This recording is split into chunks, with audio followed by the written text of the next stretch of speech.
Namoonni biyyoota Arabaa deemuu barbaadan biyyoota akka Imereet, Dubaay, Kuweet akkasuma biyyoota garaagaraa Joordaan jechuudha. Assalamu alaikum warahmatullahi wabarakatuh. Jirtu akkam nagaa keessan fayyaa keessan isin jecha anis nagaa gootaa alhamdulillah galatti rabbi.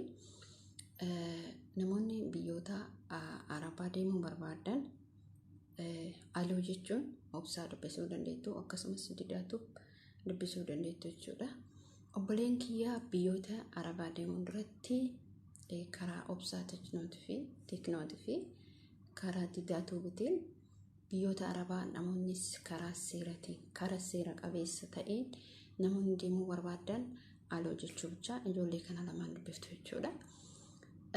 Asirratti obsaan akkasuma imbaasiin seera qabeessa nuuf jedhee ture. Biyyoota garaagaraa hundumaa utuma ofanuu Ameerikaa, Awustiraaliyaa, Kanaadaa, Turkiyaa jechuudha. As keessaa amma akka daddafamee deemuun barbaadamu biyya Arabaati. Asirratti maal dubbachuu barbaade obboleeyyan kiyya biyyoota Arabaa deemuun barbaadaniif tokkoffaa wanni isin beekuu qabdan karaa seera qabeessan erga deemtanii wanni kuni seera qabeessa erga ta'e hanga ijoolleen kuni mana namaa daleet fakkeenyaaf ijoolleen afaan hin beekne hedduutu jira. Ijoolleen afaan hin beekne kun rakkoon isaan irra ga'uu danda'a. Dhiibbaa garaagaraatu isaan irra ga'uu danda'a. Sababa afaan hin beekatanii yookiin qabanii biyyatti. Karaa kanaan hordofu seeraan hordofanii imbaasiin sun fakkeenyaaf imbaasiin Itoophiyaa hordofee ijoollee kana yookiin mana jijjiiruu fi carraa qaban jechuudha.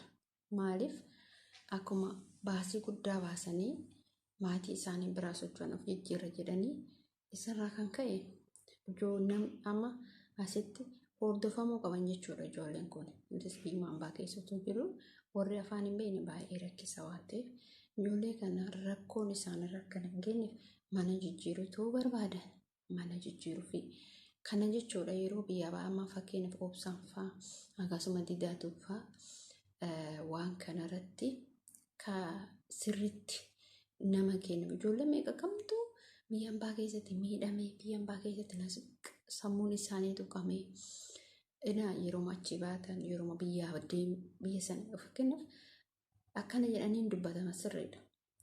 Garuu waa hundaa mootuyyuu walii galuu qaban to'atamuu qabdi ijoolleen keenya kun jechuudha. Ijoolleen biyyoota Arabaa deeman kun to'atamuu qabdi yoo bilbilan bakka amma kan beeknus jira kan beekuu dhabnus jira.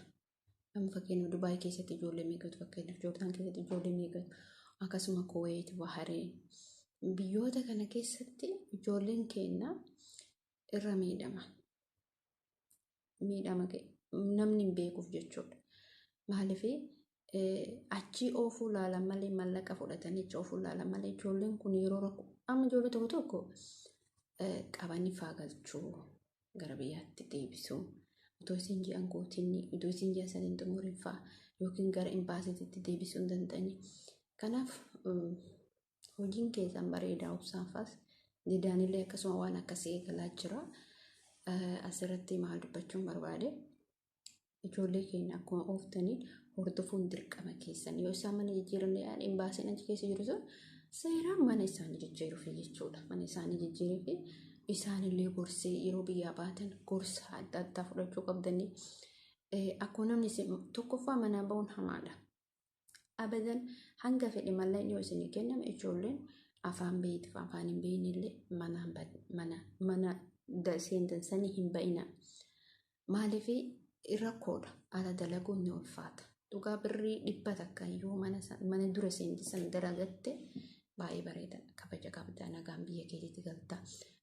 Ala yeroo baate qilleensatu si dhaha. Qilleensi ijoollee dubartii ta'uun hin barbaachisu. Kanaafuu akka qilleensi hin dhoofne manuma seentan seenaa dalagadhaa. Waggaa keessa yeroo xumurtan nagaan biyyatti gala. Ala bayanii qilleensa of naqanii maal jechuun baay'ee ulfaata obboleeyyan kee.